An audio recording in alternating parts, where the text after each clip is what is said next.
Leslie. I've been at Hannah's house for 9 months.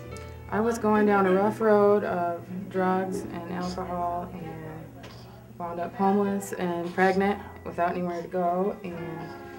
And Hannah's house has just been a home to me.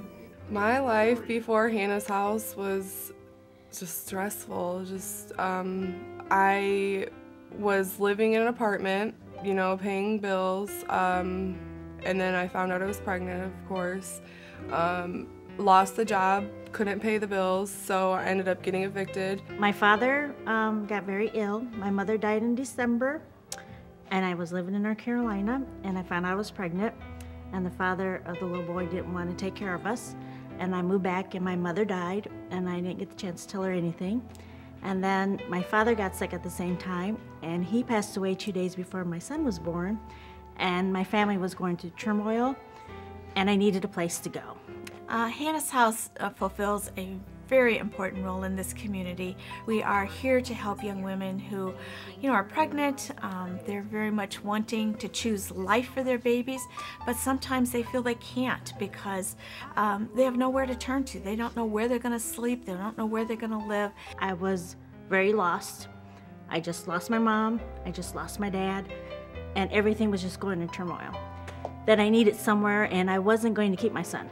I was going to set him up for adoption. And she told me I can live there, and when I got there, I'm not the person I am now. I was quiet, I was homeless, I was upset, and I needed somebody. And within the 5 months I was there, they taught me everything I needed to know. And in the end, I kept my boy. I received everything that I needed for them. I got the cribs, I got clothes, I got everything. And the most thing I got was my self-esteem back. I didn't know anything about babies when I came here. I didn't know anything about being a mom, being a parent, what that would mean. And Hannah's house supported me through whatever choice I was going to make for adoption or keeping her. And I chose to parent Augusta. And When I came to Hannah's house, I was welcomed with open arms. Like, as soon as I got here, I felt, okay, this is my home, you know, I'm comfortable. I don't have to feel awkward. Karen makes it very easy for the girls to come through here, and the house moms make it very easy for them, you know. We are there in the morning when they wake up. We are there for their lunches when they come home. It's living like a family. And I think that's the difference that we have to offer, and most of the girls here have never had that experience. Families need to have structure, they need to have rules, and these women many times came from homes where people didn't care where they were at 2 in the morning, didn't care, you know, didn't have sit-down meals. So all of these things we're trying to role model positive ways for them to carry these, you know, values into their home as they are being a mom. The whole Hannah's house actually is a point system. When they do their chores and they do their goals, and when they attend certain activities, and when they go to church on Sundays as well, they accumulate points for doing good things. We give positive reinforcement, and through those points they are able to purchase baby items, things for their apartment, personal care items, so it really helps them out and gives them a sense of self-worth.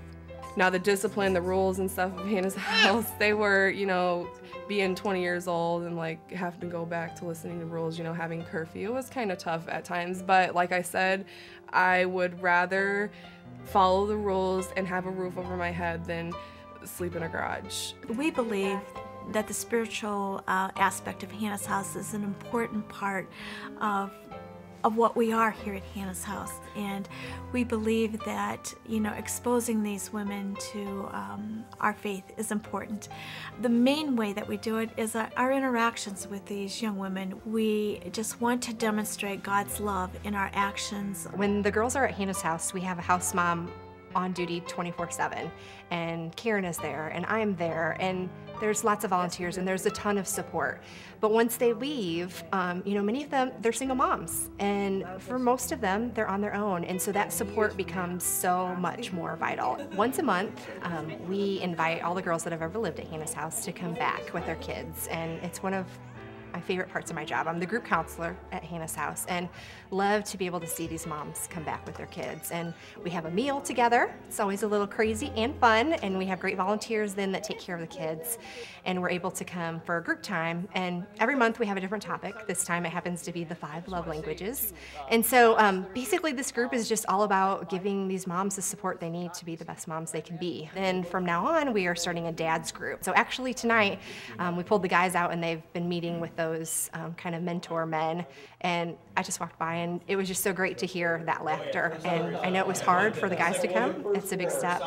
That's a piece that's been missing at Hannah's House, and we're so excited to offer that. We have seen so many lives transformed. I think the greatest joy is seeing the progress of a young woman from when she first walked in our doors, of being scared, overwhelmed, not knowing how she was going to do this, and bit by bit, day by day, week by week, she grew to trust us. She grew to realize that we really care about her, and in that process she starts being more open to what the program is all about. From the counseling, from searching for jobs, from getting back in school, instead of seeing it as you've got to do this, she starts realizing we care about her. And this transformation that we see is this young woman that is ready to be a mother. Going to the hospital and seeing her hold her newborn son or daughter, and breastfeeding and loving and bonding with that baby, and then being able to walk out of our doors and we feel, you know what, we did a good job. She's gonna fly. She's gonna be a great mom. This is a place where the community can rally around, and we absolutely cannot do it without the community. And the girls know that. They know that time and time again. They see the volunteers, they see the donations, and they know what that means. And they feel like this community believes in them being a good mom. And without that, they probably wouldn't be the moms that they're gonna be, and their kids wouldn't be the kids that they're gonna be. So it's huge. It's huge. It says a tremendous amount about our community, and it means so much to the girls.